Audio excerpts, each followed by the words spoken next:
आपने 10 गाय लाए, 200 लीटर दूध हो गया, 365 से गुणा किया और 40 रुपए भी आपने कैलकुलेट किया तो आप प्रॉफिट में आ जाएंगे। जबकि ऐसा नहीं हो, आपने 200 लीटर जोड़ रखा है वो जीरो पे आ जाना है। 150 दिन लगभग पीक पे रहती है, एक आध 2 लीटर के ड्रॉप के साथ। पैदा होने से तीसरे या 5वें दिन पे करते हैं। 3 वैक्सीन आती है, वो लग जाती है। लंपी हो गया, आप देखेंगे मक्खी मच्छर नहीं है हमारे फार्म पे जी। और दूसरे गाय को जो किलनी छिचड़े आप अपने बाकी चीजों में रिसर्च करते हैं, अपने खाने पे भी करें।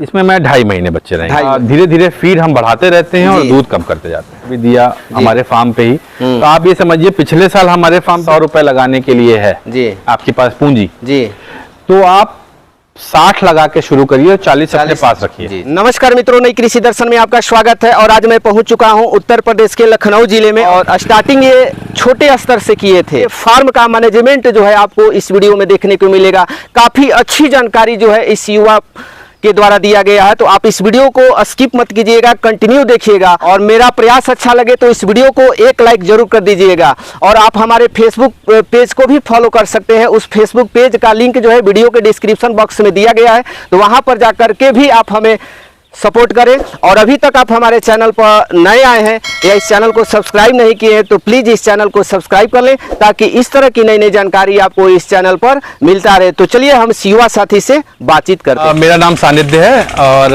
ये लखनऊ के बाहर हमारा एक डेयरी फार्म है जी। और डेयरी फार्म से बेहतर कहना होगा कि ये नेचुरल एग्रो फार्म टाइप से मैं और भी काम यहाँ पे मतलब डेयरी के अलावा चल रहा है जी जी। और दूसरा ये कि मैं इंजीनियरिंग करा इलेक्ट्रिकल से 2008 में। उसके बाद मैं करीब 5-6 साल करीब मैं सॉफ्टवेयर में जॉब किया। इन्फोसिस से मेरा सिलेक्शन हुआ, इन्फोसिस में रहा। उसके बाद और कंपनियां होते हुए फिर मैंने क्विट किया, फिर फ्रीलांसिंग करी कुछ साल अलग अलग तरह की, और फिर मैं इस तरह के काम में आया। ये हमारा हीफर का सेक्शन आप देखिए, ये हमारी करीब इस समय 9 बच्चियां हैं इसमें जी जी। अब इन लोगों की जो फीड प्लान है वो अलग है। वो हमारी ड्राई काउज हैं। यही 3 गाय सबसे पहले बच्चा हमारे यहाँ देने वाली हैं। अच्छा, वो हमारा देसी गाय का सेक्शन है जी। और ये आपकी जो है ये प्रेग्नेंट हो गई सारी, तो वो मिल्किंग हो गई, वो मिल्किंग हो गई। ये हमारी हीफर्स हो गई, ये हमारी अबाउट टू डिलीवर हो गई, और ये हमारी प्रेग्नेंट हो गई। इस तरीके से डिवीजन। तो एक गाय जब बच्चा देती है तो कितने महीने तक सर पीक पॉइंट पर रहती है? लगभग एचएफ में तो अच्छा पीक मिलता है जी जी। लगभग मान के चलिए कि 150 दिन लगभग वो पीक पे रहती है। मतलब 150 दिन से मेरा कहने का मतलब ये है, हम लोग 305 दिन की कैलकुलेशन पे बिलीव करते हैं कि 305 दिन में किसी गाय ने कितना दूध दिया, ये उस गाय की गुणवत्ता की पहचान है। पीक पकड़ा 40 लीटर पे, 42 लीटर पे, और 305 दिन में अगर आप दूध देखें तो उसका कम है। और कोई गाय है जो इसका पीक जो है वो 38 लीटर आया है, 35 लीटर आया है, लेकिन 305 दिनों में उसने दूध ज्यादा दिया। तो मेरे लिए दूसरे नंबर पे जो गाय है वो ज्यादा बेहतर है बजाय जी पहली वाली गाय के। 150 दिन लगभग पीक पे रहती है, एक आध 2 लीटर के ड्रॉप के साथ जी। और उसके बाद 150 दिन जो आगे जा रहे हैं उनमें एचएफ को तो हम लोग को ये समझिए फोर्सफुली ड्राई करना पड़ता है। अब हमारे यहाँ ये जो सेक्शन है ये प्रेग्नेंट मिल्कर्स हैं इस समय, और इसमें भी कुछ प्रेग्नेंट हैं और दूध दे रही हैं। तो अब जैसे इस सेक्शन में आप ये समझिए एक 19 नंबर गाय हमारी होगी, तो उस गाय को आप ये समझिए कि वो अभी उसका लगभग 100 दिन बच रहा होगा काल्विंग में। हम लोग 70 दिन से मतलब लगभग 90 दिन से हमारे यहाँ अलार्म यहाँ पे बच जाता है इन लोगों को, हम लोग फोन पे और बाकी चीजों पे कि भाई इसको ड्राई करो जी। ठीक है, तो 90 दिन से हम लोग ड्राई करने की कोशिश करना शुरू करते हैं, और 60 दिन तक आते आते अगले 30 दिनों में उसको ड्राई कर देते हैं। तो अब आप ये समझिए कि जो हमारी जैसे 19 नंबर हो गई, 38 नंबर हो गई, 31 नंबर गाय हो गई, ये जो 4 इधर हो गई, इसमें 1-2 बैठी हुई हैं जो जी जी। अगर आप इनकी बात करें तो इनको हमको फोर्सफुली ड्राई करना पड़ेगा। आखिरी दिन भी ये लोग मतलब जब हम लोग 30 दिन पे शुरू करेंगे तो ये लोग 22, 23, 25 लीटर दूध पे होंगी जी जी जी। तो उसको ड्राई करना है, क्योंकि आखिरी के 2 महीने जो है हमारे हैं गाय के जी। आप इस तरह से समझिए कि हम लोग 305 दिन दूध लिया, और जो 60, ये इतना एग्जैक्ट कैलकुलेशन जैसे मैं बोल रहा हूँ कि 305 दिन लिया, तो जरूरी नहीं कि वो 305 ही हो, किसी में 295 हो सकता है, किसी में 316 हो सकता है। वो आपके मैनेजमेंट के ऊपर डिपेंड कर रहा है। लेकिन जो आखिरी के 2 महीने बचते हैं साल के, जो 305 दिन हमने आपको बताया, उसके बाद जो 60 दिन बच रहे हैं उसमें हमारा पशु जो है वो ड्राई अवस्था में रहता है, ताकि वो आगे आने वाले लैक्टेशन में हमको दूध भी दे, अच्छा बच्चा, स्वस्थ बच्चा दे, और खुद की सेहत को भी वो अपने संभाल के रखे। पहला डिवॉर्मिंग जो होती है वो हम लोग पैदा होने से 3रे या 5वें दिन पे करते हैं जी, ठीक है। उसके बाद 7वें दिन पे, फिर 15वें दिन पे, फिर 30वें दिन पे जी। उसके बाद लगभग 3 महीने पे इस तरह से डिवॉर्मिंग चलती है जी। और 8 महीने के अंदर अंदर एक वैक्सीन ब्रूसलोसिस की लग जाती है। ये बात हो गई काफ की जी। और एक वैक्सीन बाकी जो इनमें हम लोग लगाते हैं, एक ब्लैक वाटर की हो गई, एक ही वैक्सीन में 3 वैक्सीन का काम करता है। FMD वाली रक्षा ट्राइवैक करके एक आती है जी, हम लोग उसी को इस्तेमाल करते हैं, वही आसानी से उपलब्ध भी है जी। और वैक्सीन में जो सबसे ध्यान रखने वाली बात है, कोल्ड चेन मेंटेन होनी चाहिए वैक्सीन में, कि जहाँ से आप ले रहे हैं वो भरोसेमंद जगह हो, भले आपको थोड़ी दूर जाना पड़े, आप चले जाइए, खुद से लेके आ जाइए, आप अपने गांव में, अपने ब्लॉक पे जो वैक्सीन मिल रही है वहां से ले लीजिए। लेकिन जो उसमें ध्यान देने वाली बात है कि वो कोल्ड चेन उसकी मेंटेन होती है। एक तो हम लोग FMD की हो गई, उसमें 3 वैक्सीन आती है, वो लग जाती है। लंपी हो गया एक हमारी, जब से लंपी चल रही है तब से वो हो गया जी। और इन लोग को भी ब्रूसलोसिस लगता है, बाकी तो वैक्सीन में कुछ नहीं। हाँ, हर 3 महीने पे डिवॉर्मिंग हम लोग करते हैं, 3 से 4 महीने पे जी जी। हम लोग पहले 3 महीने पे कर रहे थे, बट उससे हम देख रहे थे कि डिवॉर्मिंग से क्या है कि गाय कुछ दिन के लिए परेशान होती है, फिर लीवर टॉनिक देना पड़ता है। बट चूंकि हमारे फार्म पे हम लोग हर 15 दिन पे एक स्प्रे करते हैं, जिससे आप देखेंगे मक्खी मच्छर नहीं है हमारे फार्म पे जी। और दूसरे गाय को जो किलनी, छिचड़े, ये सब का जो समस्या है, या मान लीजिए मिट्टी में बैठ रही हैं, गोबर पे बैठ रही हैं, गीली जगहों पे बैठ रही हैं, तो उनके मेस्टाइटिस की जो समस्या है जी जी वो ना हो, तो हम लोग एक 15 दिन पे प्लांट है, जैसे बरसात में हर 15 दिन पे 20 दिन पे हम लोग स्प्रे कर देते हैं, वैसे महीने में एक बार करते हैं। वो एक आप मानिए बोटॉक्स करके एक चीज आती है, बेसिकली एंटीवायरल एंटी फंगल वो केमिकल है, उससे आप देखेंगे हमारी गाय पे किसी गाय पे मक्खी भी नहीं परेशान कर रही है। मतलब बारिश का समय है, इस समय पे आप फार्म पे देखेंगे, और ऐसा नहीं है कि हम आपके आने की सूचना से कुछ हम लोग कर रहे हैं, लेकिन आप ये देखिए मक्खी को तो हम नहीं पकड़ सकते हैं जी, लेकिन एक भी मक्खी आपको फार्म पे उस तरीके से परेशान करती हुई पशु को नहीं दिखाई देगी। वो जो हम लोग 1 महीने पे एक स्प्रे करते हैं उसका भी फायदा है। मक्खियों के लिए अलग स्प्रे करते हैं। अब गायों के साथ समस्या क्या है, आप ये समझिए कि अगर हम कोई ऐसी चीज नहीं डाल सकते जो जहरीली है, गाय चाट सकती है, फीड में आ सकता है, फिर वो दूध में आता है, एक जो रिसर्च लेबोरेटरीज जो हैं या पैथोलॉजी की जो लैब्स हैं जी जी सरकारी, एक हमारा छोटा भाई है वो उसमें, तो उसने मुझको सजेस्ट किया, तो वो हम लोग स्प्रे करते हैं, तब से काफी हमको उससे फायदा है। वो थोड़ा सा महंगा होता है, लेकिन ये कि बारिश भर हम लोग इस्तेमाल कर लेते हैं उसको। तो कितने वर्कर रखे हुए हैं सर? शेड के अंदर 2 वर्कर हैं हमारे जी, जो शेड मैनेज करते हैं पूरा। मतलब पशु का मिल्किंग हमारे यहाँ मशीन से है, तो उसमें समस्या ज्यादा नहीं होती है। मशीन से मिल्क होके सीधे हमारा चिलर में जाता है जी।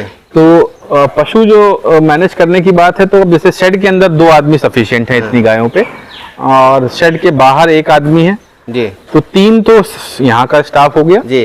उसके बाद हमारा जो शहर दूध जा रहा है, तो ड्राइवर्स हैं, और बाकी वहाँ पे डिलीवरी मैन्स हैं, हमारे जो पार्टनर्स हैं वो सब। तो इतने साल हो गया सर, कभी आपको ऐसा नहीं लगता है कि इस डेयरी सेक्टर का चुनाव करके हम बहुत बड़ी गलती कर चुके हैं? मन नहीं, ऐसा नहीं लगता।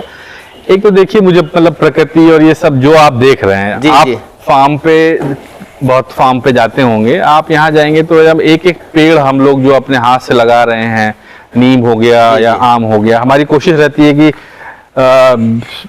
ऐसे फलदार वृक्ष लगाए जाएं, बाकी चीजें हो, तो आप देखेंगे कि मतलब एक चीज में इन्वॉल्वमेंट है और अपने मन का काम है, तो ऐसा मुझको कभी नहीं लगा। हाँ, आपने जो सवाल पूछा कि कभी लगा नहीं कि आप गलत जगह आ गए हैं जी जी, तो ऐसा नहीं लगा डेयरी फार्मिंग करके कुछ गलती करी या इसमें फायदा नहीं है जी। सारी बातें ठीक हैं। हमारे कस्टमर्स को लेके हमारा एक मन में विचार था कि भाई वो शुद्ध दूध को लेके एकदम हाथों हाथ ले लेंगे जी जी। उसमें थोड़ी निराशा मुझको मैं कहूँगा जरूर हुई है कि वो अपना जो लोग हैं अच्छे, जिनके पास जा रहा है, बहुत ही हमारे लॉयल कस्टमर हम लोग पिछले करीब 3 साल से। आप ये मानिए कि अगर कस्टमर ड्रॉप की बात करें तो हमारे आज की डेट में मैं अगर उंगली पे गिनूं तो उतने भी कस्टमर नहीं जी। मतलब मुश्किल से 10 लोग होंगे आज तक, जिनमें से कुछ ट्रांसफर हो गया, कुछ हो गया जी। तो उस एक वो जरूर मैं कहूँगा कि थोड़ा सा प्रयास शुद्ध दूध को, जैसे अब हम जैसे लोग आ रहे हैं डेयरी सेक्टर में यहाँ किसानों के साथ और बाकी चीज़ों का काम कर रहे हैं। जी। शुद्ध दूध है इस, तो आप केवल बोतल में भरे हुए दूध को मत मान लीजिए कि वो फार्म से आ रहा है, या पैकेट वाले दूध को मत मान लीजिए कि ये अपनी जगह से सही से आ रहा है। जी। थोड़ा सा जितना आप अपने बाकी चीज़ों में रिसर्च करते हैं, अपने खाने पे भी करें, तो अपने कस्टमर्स को मैं समय समय पे फार्म में क्या हो रहा है, क्यों मौसम बदल रहा है, क्या हो रहा है, सारी एक एक चीज़ उनके पास जाती है। जी जी जी जी। और ये जो देख रहे हैं सर, ये हमारा देसी गाय का शेड हो गया इसमें, और बच्चों का शेड हो गया। इसमें बच्चे कितने महीने रखते हैं सर? इसमें मैं 2.5 महीने बच्चे रहेंगे। 2.5 महीने, 2.5 महीने के बाद फिर जो है 2.5 से 3 महीना, मतलब जब तक वो दूध पी रहे हैं हाँ। वो इसमें रहेंगे। जी। तो हम लोग गाय बच्चा हुआ 3 से 4 दिन गाय के पास रहता है, अपनी माँ के पास। और हम लोग चूंकि गाय के थन से दूध पिलाने में भरोसा नहीं करते। जी जी जी। उसके पीछे जैसे कुछ लोग कहेंगे कि गाय माँ से आप बच्चे को अलग कर दे रहे हैं, बात इसकी नहीं कि आप माँ से अलग कर रहे हैं या बच्चे को क्या कर रहे हैं, बात इसकी है कि आप बच्चे का लालन पालन किस तरह से कर रहे हैं। जी जी। अब वो थन से जब दूध पिएगा तो हम नहीं जानते कि उसने कितना लीटर दूध पिया। जी जी। जबकि हमारा पूरा मैनेजमेंट इस पे है कि हमारा जो बच्चा आज पैदा हुआ है वो पहले दिन जो गाय का गाढ़ा दूध पीला आता है वो उसको तुरंत मिले। जी। तो वो हम लोग निकाल के, गाय थोड़े सेटल कर जाती है जब आराम से जेर वेर निकल जाती है, प्लेसेंटा वगैरह उसका बाहर आ गया, उसके बाद हम उसको पहला दूध पिलाते हैं। जी। और आधे घंटे के अंदर वो जितना पीता है मन भर के वो पीता है। उसके बाद से लेके फिर हम उसके बॉडी वेट के हिसाब से जी जी दूध बढ़ाते जाते हैं। और फिर लगभग ये समझिए कि जिस समय और पहले तीसरे चौथे दिन जिस दिन हम उसको शेड में ले जाते हैं, जी जी, उसी दिन हम उसके सामने फीड इंट्रोड्यूस कर देते हैं। जी। भूसे में कुछ हमारा काफ स्टार्टर जो आता है वो डाल के और उसको चटाते हैं ताकि उसके रूमन स्टार्ट हो। जी जी। ठीक है। और उसके साथ फिर चीजें जो हैं धीरे धीरे फीड हम बढ़ाते रहते हैं और दूध कम करते जाते हैं। ये तो इनको भूसे पर कब लाते हैं सर? कितने महीने के बाद? 3 महीने के बाद? मैं बता तो रहा हूँ आपको, मैं चौथे दिन से हम लोग फीड स्टार्ट कर देते हैं। जी जी। स्टार्ट करने का मेरा मतलब कहने का ये नहीं है कि जैसे आज हमने फीड उसको दिया तो वो कल से शुरू हो गया, ऐसा नहीं है। बहुत सारे लोगों का मानना है सर कि एक फार्म पर बछिया तैयार करना जो है एक घाटे का सौदा है, और आप अपने फार्म पर जो है डे 1 से ही बछिया पर काम कर रहे हैं। मैंने आपको बताया कि 2 गाय के साथ एक बछिया हम लेके जो आए थे, जी जी, वो हमारी 6 नंबर की बछिया है जी। उसने हमको बड़ा खूबसूरत सा एक बच्चा भी दिया हमारे फार्म पे ही। तो आप ये समझिए पिछले साल हमारे फार्म पे लगभग हम लोग 6 अपनी ब्रीड की हुई बच्चियां इंट्रोड्यूस हुई, और इस बार हमारे फार्म पे 11 इस साल हम लोग अपने यहाँ पर फार्म पे हमारी अपनी बच्चियां आ रही हैं। देखिए वो सारा मैनेजमेंट का मामला है कि आप कितना बड़ा शेड है, कितने पशु रखना चाहते हैं, लेकिन जब तक आप बेहतर गाय अपने फार्म पे नहीं रखेंगे तब तक आप अच्छा दूध नहीं पाएंगे। अच्छा जगह वो उतनी ही ले रही है, ज्यादा दूध दे वो ज्यादा बेहतर आपके लिए है। तो सारी कहानी इस तरह की है कि अगर आप अच्छी बछिया नहीं तैयार करेंगे तो आपके फार्म पे अच्छी गाय कहाँ से आएगी। और मैं नहीं मानता कि बहुत अच्छी गाय खरीद के आप अपने फार्म को बड़ा बना सकते हैं या बड़े स्तर पे ले जा सकते हैं। जी। तो एक बछिया तैयार करने में क्या कॉस्ट पड़ जाता होगा लगभग सर? देखिए एक बछिया की जो आप कॉस्ट की बात कह रहे हैं, जी जी, तो एक बछिया में अगर आप फ्रॉम डे 1 से सारी कॉस्ट जोड़ेंगे, मतलब उसको सीमन लगाने से लेके और पैरावेट का खर्चा हो गया, या फिर वैक्सीनेशन हो गए, डिवर्मिंग हो गई, फीड हो गया, दूध हो गया जी, और जब वो वापस दूध पे आ रही है, मतलब एक बछिया प्रेग्नेंट होने की अवस्था तक जी, मान के चलिए लगभग 1 लाख से 1,20,000 रुपया मिनिमम खर्च हो जाता है। एक खर्च हो जाता है। वो डिपेंड करता है कौन सी ब्रीड है। जी जी। मतलब कितनी अच्छी बछिया। अब जैसे हम इस समय हमारे फार्म पे जो मिनिमम फर्स्ट लैक्टेशन हीफर जिसने हमारे यहाँ दिया वो 25 लीटर दिया। 25 लीटर जी। और मैं जो आपको अभी थोड़ी देर पहले बता रहा था कि 4 गाय हमारे यहाँ पिछले साल जो इंट्रोड्यूस हुई, जी जी, अपनी ब्रीड की हुई 4 बछिया जो हमारी आई, उन चारों में जो सबसे कम दूध जिसने दिया वो 25 लीटर दिया जी, और जिसने सबसे ज्यादा दिया वो 35 लीटर दिया। 35 लीटर फर्स्ट लैक्टेशन पीक है 35, मान लेते हैं कि 32-33 वो दिया, मैंने 30 प्लस फर्स्ट लैक्टेशन। जी जी। तो आप ये समझिए कि अब जो 30 लीटर की जो बछिया रही उसको शुरू में तैयार करने में तो देखिए सबको बराबर समय लगना है जी। लेकिन जब वो आगे बढ़ रही है, आप उसका कद काठी सीमेंट सब आपको पता है, कुछ खर्चे ज्यादा लग जाते होंगे। हमने कभी अलग से एक बच्चा का कैलकुलेट नहीं किया लेकिन मेरा ये मानना है कि 1 लाख रुपए से 1,20,000 रुपए तक अच्छी बच्चियां तैयार करने में लग जाता है। अगर कोई युवा इस क्षेत्र में आना चाहता है सर जी, तो कैसे स्टार्ट करें वो थोड़ा बता दीजिए।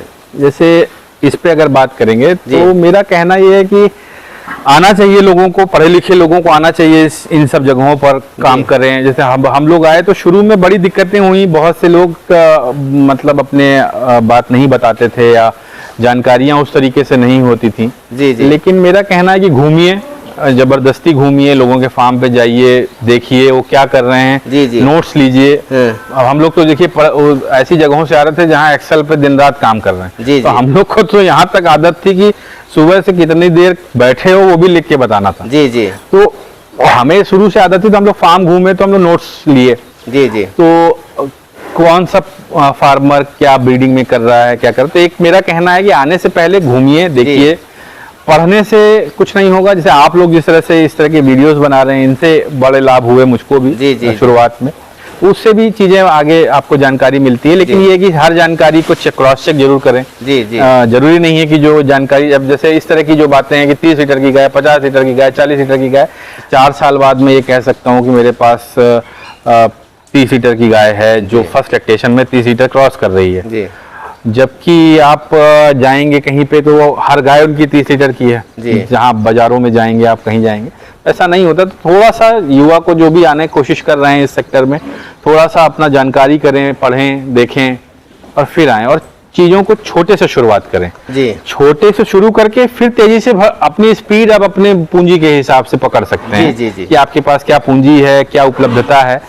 लेकिन शुरुआत जरूर छोटे से करें, छोटे से करना बिल्कुल। मतलब अब देखिए छोटा बड़ा सब कुछ उस पर निर्भर करता है कि आपको कितनी जानकारी है। अगर आप मान रहे हैं कि आपको अच्छी जानकारी है तो आप बड़े से भी शुरू कर सकते हैं। आप स्टाफ ऐसा रख सकते हैं जिसको आता है काम। अगर मान लीजिए आपके पास 100 रुपए लगाने के लिए है, आपके पास पूंजी, तो आप 60 लगा के शुरू करिए और 40 अपने पास रखिए, ताकि बहुत से खर्चे ऐसे आते हैं जो आपको नहीं पता होते हैं।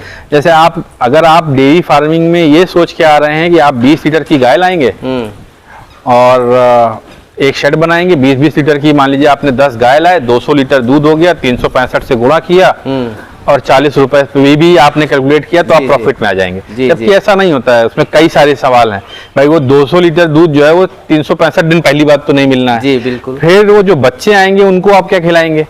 तो जो 200 लीटर दूध है वो सारा आपका मार्केट के लिए नहीं है, वो आप बच्चे के लिए रखेंगे और गाय अपनी कम होंगी। कोई गाय बीमार पड़ती है, कुछ होता है, तो उसको मैस्टाइटिस की मान लीजिए समस्या आ गई, तो जो आपने 200 लीटर जोड़ रखा है वो 0 पे आ जाना है। बात समझ रहे हैं? या एफएमडी आ गई, लंपी आ गया, कुछ भी हो सकता है। मेरा कहना है जैसे हम लोग लकी रहे, भगवान की दया रही, या मैं तो अपने स्टाफ की बड़ी तारीफ करूंगा जो हम लोग के साथ मिलके ये लोग काम कर रहे हैं। आप देखेंगे मैं हूँ नहीं हूँ, अब मैं 24 घंटे तो बहुत मुश्किल यहाँ पे रुक पाता हूँ, लेकिन ये कि जरूरत होती है, जैसे साइलेज बन रहा है या कोई बड़ा काम चल रहा है, तो 24 घंटे भी हम यहाँ पे अपना इन्हीं लोग के साथ हम लोग साथ खाते बनाते हैं। लेकिन मेरा कहना ये है कि भाई चीजें जो हैं वो आपके उस पर निर्भर करती है कि आप किस स्तर से चीजों को शुरू करना चाह रहे हैं, क्या आपके पास पूंजी है। मेहनत कितना है सर? मेहनत है। देखिए बिना मेहनत के तो हमें नहीं लगता एक कोई भी काम दुनिया में हो रहा होगा। जब मैं अपने बच्चियों को देखता हूँ जिनको हम लोगों ने फ्रॉम डे 1 से मान लीजिए हम लोग मेहनत कर रहे हैं, तैयार कर रहे हैं, और जब वो 30 लीटर दूध देती है तो लगता है कि भाई मेहनत तो करना सफल रहा। तो वही बात है। अब सारी देखिए दो जो शुरू में आपसे बात करते हुए जहाँ पे बात आई थी, ब्रीडिंग, मार्केट में दूध का प्राइस और आपका मैनेजमेंट, यही आपकी मतलब इसमें मैं कहूँगा कि ये 3 चीज़ों को पकड़ के चलना पड़ेगा आपको, तो आप इसमें असफल तो नहीं होंगे। हाँ, बाकी आपकी जो लोकेशन है, कहाँ है, कैसे हैं, उस पे आपके प्रॉफिट मार्जिन ऊपर नीचे हो सकते हैं। तो चलिए, इतनी व्यस्तता रहते सर, इतना बहुमूल्य अपना समय निकाले और हमारे दर्शकों के साथ अपना अनुभव साझा किए, इसके लिए आपको बहुत बहुत धन्यवाद। आपका बहुत बहुत शुक्रिया, आप आए, आपका बहुत बहुत धन्यवाद।